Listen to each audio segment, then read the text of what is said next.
Welcome back. Previously, we were discussing about how to solve a simultaneous equation using matrices. Today, we will discuss some other case that involves finding solution for a simultaneous equation using the same principles of matrices.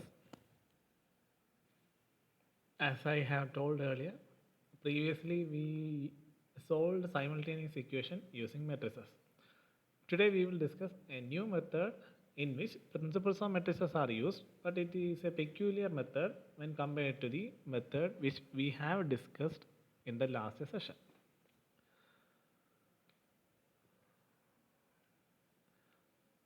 Cramer's rule.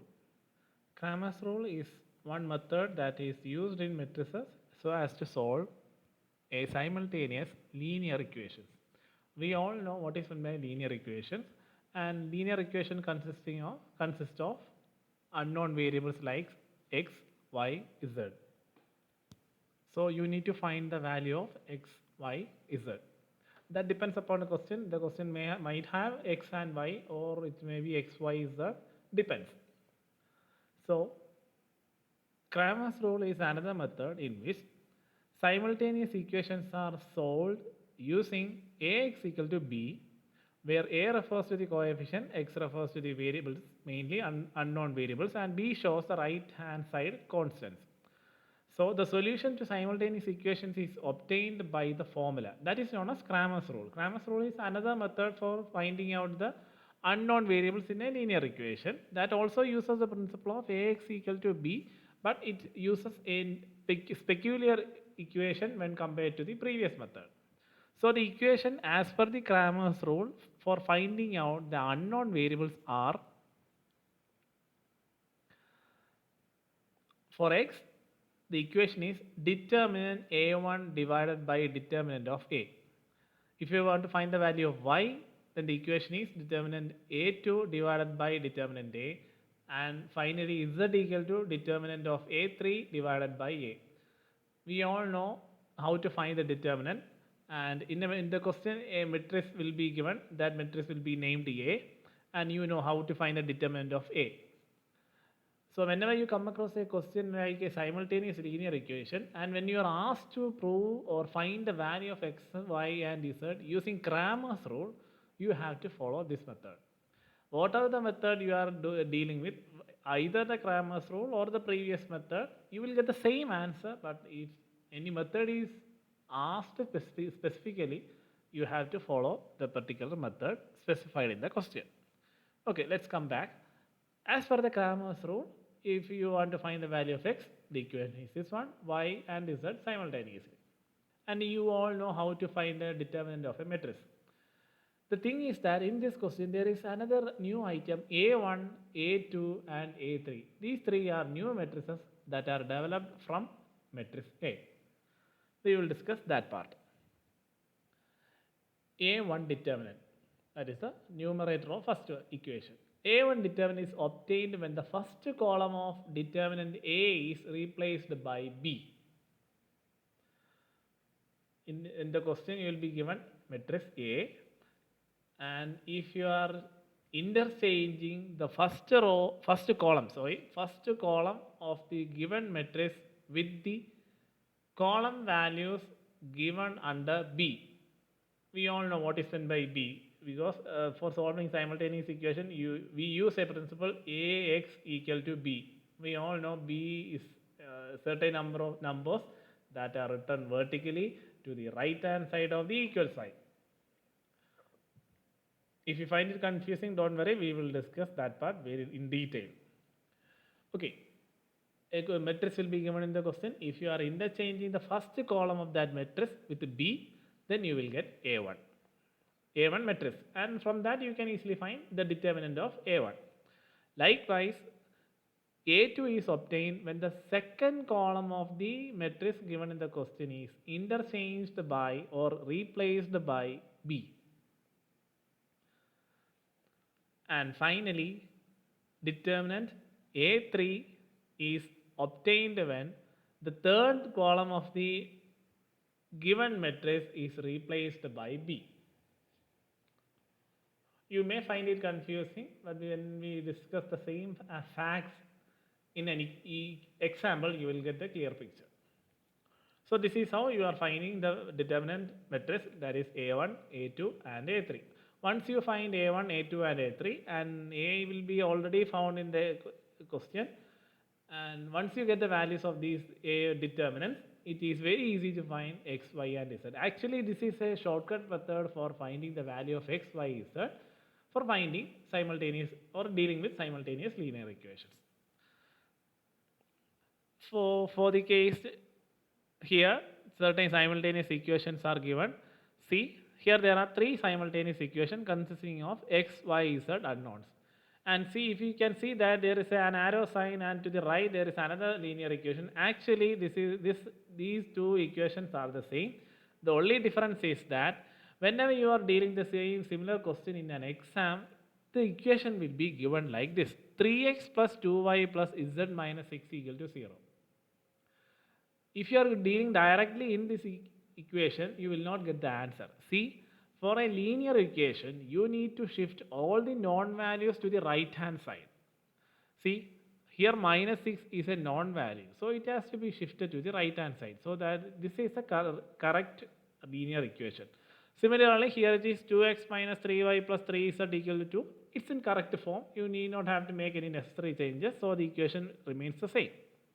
Next one is x plus y plus z minus 3 equal to 0. Here it needs correction because minus 3 is a non-value. It has to be shifted to the right hand side. So the corrected version is here. So whenever you are dealing with simultaneous equations pattern, you need to make sure whether the numbers or the values, non-values are shifted to the right hand side. Once you shift those values to the right hand side, then only you can do the rest. So remember to do this adjustment. So now we have developed the linear equations. From this linear equation, you need to identify A, X and B. And I hope you all guys know how to find A, how to find X and how to find B. So the equations can be expressed in the form. Equations means this one. This one can be expressed in the form Ax equal to B, and we all know how to find Ax equal to B. A is represented by a matrix consisting of all the numerics or numerals that are found in the left hand side of the equal sign. Here it is equal sign. If you go through this equation, you can see some numbers are there in the left hand side. See, 3, 2, here it is Z. Z means that it represents 1. That is why 3, 2, 1. Next 2 minus 3, 3, 2 minus 3, 3. And finally x, y, z, it represents 1. So you have to denote the concerned numerals. So you found A. Next is X. X is represented by unknown variables. In this question there are three unknowns, X, Y and Z. So the next matrix is X, Y, Z. And finally equal to B. B is the numbers that are found in the right hand side of the equal sign, that is 6, 2, 3. So now we have developed the matrices or the pattern using Ax equal to B. Remember, if you are using Cramer's rule, once you develop the Ax equal to B, you have to find A1, A2 and A3. Here see, A1 is obtained when the first column of A is replaced by B. This one is represented by A. When first column of A is replaced by B means, here the first column 3, 2, 1. Instead of this 3, 2, 1, it will be 6, 2, 3. Then you will get A1. And as per the second sentence, A2 is obtained when the second column of A is replaced by B. Here the second column is this one. If you replace these three numbers with 6, 2, 3, you will get A2. And finally, A3 is represented by same case. If still you are feeling confusing, don't worry. We will discuss in detail in the next slide. So remember, here B is 6, 2, 3. We all know what is meant by A. A is the matrix which we have found. We just found in the previous slide, and you all guys know how to find A. And A1 is represented by, and remember what was B? B was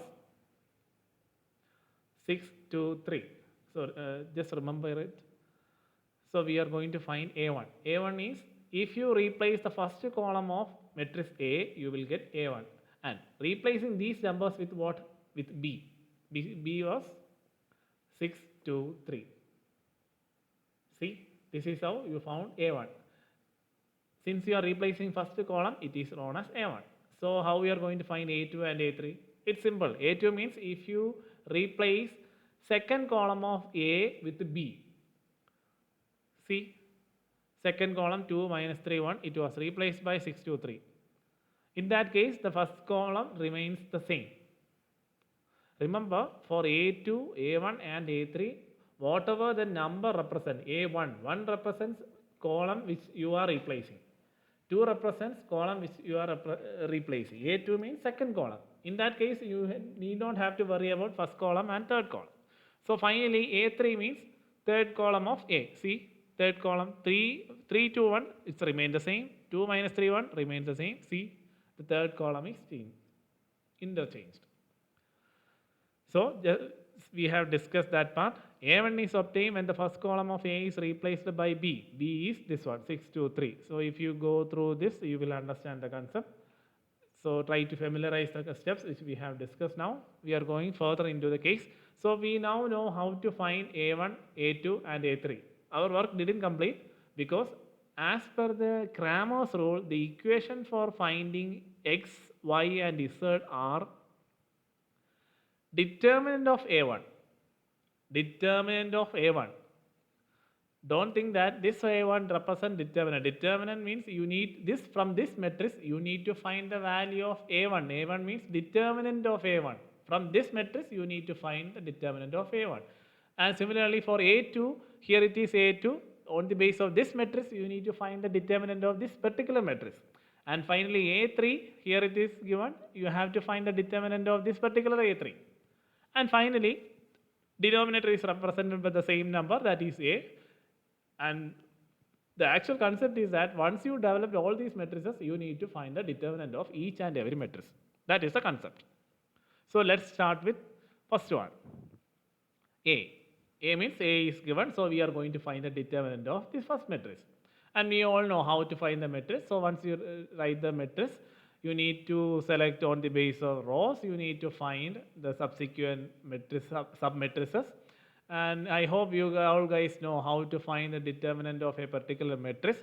Here 3 into the concerned matrix minus. Remember, don't forget about the change in sign. Sign keeps on changing. We begin with minus followed by plus, then minus and plus, it goes on like that. So again minus 2 and finally it's 1. This is a case of determinant, that's why only we stopped with the numbers in the row. So by solving that, you will get minus 11. I hope you all guys know how to deal with mathematical operations of plus sign, minus sign, numerics, etc. So we got the determinant of A, that is minus 1. So once you find A, you have to go for A1. So the determinant of A1 is represented by the matrix is given. You know how to find the determinant of a certain number. From this particular matrix, the numbers are taken are 6, minus 2 and plus 1. Here minus in the matrix it is plus 2, then how the come it's minus, it means it begin with minus sign followed by plus sign. The only change comes whenever these numbers are negative, then only in that case only here signs change. So 6 is selected, the corresponding subsequent matrix is also taken. When 2 is selected, the corresponding matrices are considered, and when 1 is selected, its respective sub-matrices are taken. So by using the basic operations of matrices, you will get here also minus 11. So you got A determinant as minus 1 and A1 determinant as again minus 1. Next, you need to find the determinant of A2. Here it is A2, that matrix is selected, and on the basis of basic operations of finding the determinant of a certain matrix, certain numbers are selected, and depending upon the basic operation, again you will get minus 11. So see, by finding the determinant of these 3 matrices, you got the same number. It may not be the case of all the other cases which we are going to deal with. Sometimes the numbers may change, sometimes the numbers may be different, depends. It doesn't mean that you will get always the same number in these determinants. It may change. So finally A3, Again A3, the matrix is given, and on the base of numbers or the numbers in the row, certain numbers are selected. Here 3, 2 and 6, 3, 2, 6, minus followed by plus. Its subsequent matrices, and by using the basing operation, again you will get minus 11. So on the basis of details given in the question, you have developed A. You have to first develop matrix A, and from that matrix you need to develop A1, A2 and A3. And we all know how to find A1, A2 and A3. I hope you guys understand the concept. So we are going to find the value of x, y and z. We all know the equations for finding the value of x, y and z. That is determinant of A1 divided by A determinant, y is A2 by A determinant and A3 by A determinant. And if you go through this computation, you can see that we have found all the values of determinant A, A1, A2 and A3. Just substitute these values in the equation, then you will get a formation like this. See, minus 11 divided by minus 11 equal to 1. Then we just substitute the values which we have found. So once you complete the computations, you will get a value 1, 1, 1. So the value of x, y and z are 1, 1 and 1. Sometimes you may come across a question where the determinants are different. It doesn't mean that you have to get the same number or different number. That's up to the pattern of the question which you are going to deal with. So this is how you are going to use the Cramer's rule. It's actually an easy method when compared to the technique which we have studied in the previous session. But you have to familiarize both the method, because in the question, if they are asking specifically follow a particular method, in that case you have to follow the method specified in the question. If it is asked to find the value of x, y, z using Cramer's rule, then you have to follow this one. If there is no method specified in the question, you can follow any method. That is dependent upon the pattern asked in the question. So just go through it, familiarize both methods, Cramer's rule as well as the method which we have learned previously. So that's all for today. Thank you.